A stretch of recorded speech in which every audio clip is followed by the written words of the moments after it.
Arribats a la primera setmana de competició olímpica i a la jornada d'ahir es van seguir produint fites històriques com la primera participació d'aquesta dona saudita en uns Jocs Olímpics. La Federació Internacional va permetre a Boydan Sakerkani, de només 16 anys, competir amb hijab. Estic molt orgullosa d'estar aquí i de representar el meu país en aquests Jocs Olímpics. I agraeixo al públic la bona acollida que m'ha donat quan he sortit. I això realment és un homenatge a l'acceptació internacional. Per només 3 centímetres, Tomasz Majewski va reeditar el títol olímpic. Conegut com el gegant silenciós, va llançar 21 metres i 89 centímetres, millor marca de la temporada per superar l'alemany David Storl. L'olor de cafè dels matins quan em llevo... El Barça va enllestir la final ben aviat. 25 minuts va necessitar per anotar els 3 gols i, a més, tornant a oferir un alt nivell de joc. Pedro ja va avisar quan només feia un minut mal comptat del maig i en el posterior llançament de córner va aprofitar l'error defensiu de Javi Martínez per enviar la pilota al fons de la xarxa. I una espectacular assistència d'Iniesta Messi feia pujar el 2-0 i la Copa del Rei ja es tenyia de blaugrana. Gol amb record per a Vidal. El canari així demostrava que acabava molt fresc la temporada. A la represa, el Barça va baixar el ritme i els bascos van arribar més a la porteria de Pinto. Però el títol no es va escapar i Xavi va aixecar al cel de Madrid la 26a Copa del Rei del Barça i Guardiola va tancar el seu cicle amb el 14è en 4 temporades. Ningú podrà fer-me dubtar. Un triple, un altre i un altre, així fins a sumar-ne 13. Gràcies a l'encert des de més enllà del 6-25, a una gran tasca defensiva dels homes d'Escariolo i a un ritme constant de joc, van superar a Lituània amb claredat.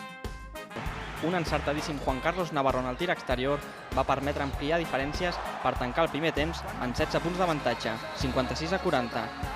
El triomf va servir per a que el combinat espanyol s'adjudiqués al torneig internacional Marca Ciutat de Sevilla i per seguir amb pas ferm la seva preparació per a l'Europeu de Polònia. Les nits a la fresca banyant-nos al riu, petons i... Després de l'estrena de l'any passat, el circuit urbà de València tornarà a celebrar un gran premi, corresponent a l'11a prova del Mundial d'enguany. El fet de ser un traçat nou situa tots els pilots al mateix nivell, encara que dona una lleugera avantatge a aquells que ja el coneixen. Jaime Alguersuari ho va fer muntat en un monoplaça de Fórmula 3 al juliol del 2008 i per aquest motiu es mostra esperançat. Que es un circuito que lo conozco, el año pasado hice la Fórmula 3, gané en Valencia y la verdad es que muy bonito, mucha recta, muy agresivo en los frenos. Yo creo que es un circuito también muy físico, pero también influirá mucho la temperatura, sobre todo el Kerr será la gran diferencia, yo creo, con Ferrari y McLaren, pero será divertido, yo creo que estaremos un poco mejor que Hungría. Millori o no sobre el traçat mediterrani, el pilot més jove de la història en debutar a la Fórmula 1 tindrà com a rival sobre l'asfalt valencià a tota una llegenda del campionat, el germànic Michael Schumacher. Un altre dels que espera estar és Fernando Alonso. De moment, però, l'ascensió de la FIA sobre l'equip Renault es manté. Ara per ara, Alguersuari i Schumacher són dos dels grans al·licients per gaudir de la prova valenciana. Jo vull estar amb tu, vull estar amb tu. Yelena Isinbayeva en el salt de perxa, Kenenisa Bekele als 5.000 metres i Shania Richards als 400.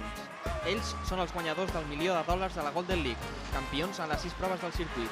La russa, superant sense problemes els 4,75 metres, va posar la cirereta a la setmana, després del rècord del món de 5 metres i 6 centímetres establert a Zuric i l'obtenció del Premi Príncep d'Astúries dels Esports.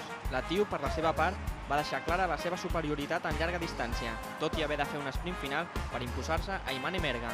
L'última guardonada amb el botí del $1.000.000 no va patir per la victòria. La nord-americana va ser molt superior a les seves rivals.